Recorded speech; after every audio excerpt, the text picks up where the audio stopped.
The Royal Swedish Academy of Sciences has today decided to award the 2019 Nobel Prize in Chemistry jointly to John B. Goodenough, M. Stanley Whittingham, and Akira Yoshino for the development of lithium-ion battery. John B. Goodenough was born in Jena in Germany in 1922. He obtained his PhD at the University of Chicago and is currently affiliated with the University of Texas at Austin in the United States. Being born in 1922, Dr. Goodenough is the oldest Nobel laureate ever awarded the prize. Dr. Ashkin, last year's physics laureate, is actually a couple of months younger. Simplified drawing of a typical battery. So you can see it contains two electrodes, an anode and a cathode, and those are separated by some kind of electrolyte. It's typically a liquid that can host or accommodate charges or ions.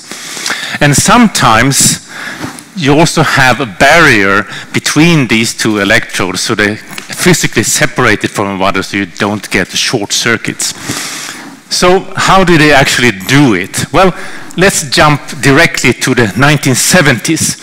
So around in the middle of the 1970s, Dr. Stanley Whittingham, titanium disulfide is actually a layered material. So you have layers, and between the layers you have gaps where lithium ions can sneak in and go out freely. And also very advantages with this type of material, it has a relatively high potential towards lithium.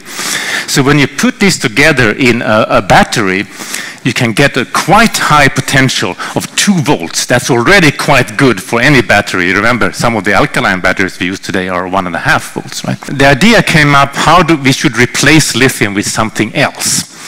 And then you have 2 challenges. One is, with what do you actually want? Can you replace it with?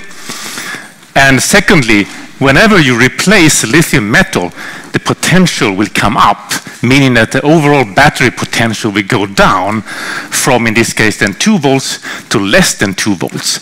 So now the challenge will be, how do you maintain the battery voltage or even increase it?